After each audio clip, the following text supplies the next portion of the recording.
మరి ఆర్థికాభివృద్ధికి సంబంధించి ఆర్థికవేత్తలు ఇచ్చినటువంటి నిర్వచనాలు ఏమిటి?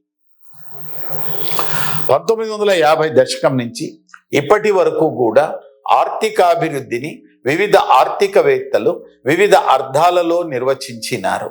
వారిలో మైకల్ పి తొడారో అనే ఆర్థికవేత్త ఆర్థికాభివృద్ధిని బహుముఖ ప్రక్రియ అని అన్నాడు.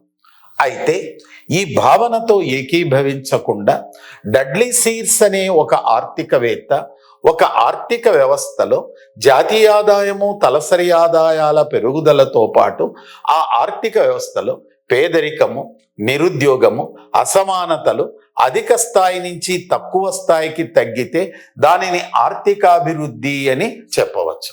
అయితే గున్నార్ మిర్డాల్ అనే ఆర్థికవేత్త economic theory in backward reasons అనే గ్రంథం రచించినాడు. ఆ గ్రంథంలో ఆర్థికాభివృద్ధిని పద్ధతుల ఎంపిక ఆధారముగా నిర్వచించినారు. మరి గున్నార్ మిర్డాల్ ఏమంటాడంటే, ఒక ఆర్థిక వ్యవస్థలో జాతీయ ఆదాయము తలసరి ఆదాయాలు పెరుగుతూ పద్ధతుల ఎంపికనందు శ్రమ సాంద్రత పద్ధతుల నుంచి మూలధన సాంద్రత పద్ధతులకు చేరితే దానిని ఆర్థికాభివృద్ధి అంటాడు. ఎవరు? గున్నార్ మిర్డాల్.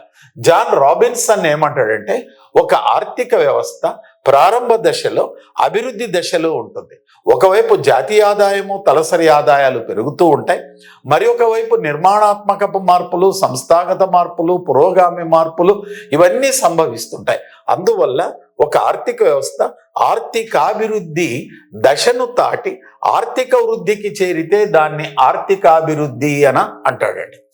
డబ్ల్యూడబ్ల్యూ రస్టో అనే ఆర్థికవేత్త తన గ్రంథంలో ఒక ఆర్థిక వ్యవస్థలో ఒకవైపు జాతీయ ఆదాయము పెరుగుతూ మరి ఒకవైపు తలసరి ఆదాయము పెరుగుతూ ఇంకొక వైపు జనాభా పెరుగుదల రేటు అభిలషణీయ స్థాయికి చేరి తలసరి ఉత్పత్తి పెరుగుతూ ఉంటే దానిని ఆర్థికాభివృద్ధిగా చెప్తాడండి. మరి ఫైనల్గా మాట్లాడితే హ్యాన్స్ సింగర్ అనే ఆర్థికవేత్త ఆర్థికాభివృద్ధిని వృత్తి నిర్మాణం ఆధారముగా నిర్వచించినాడు.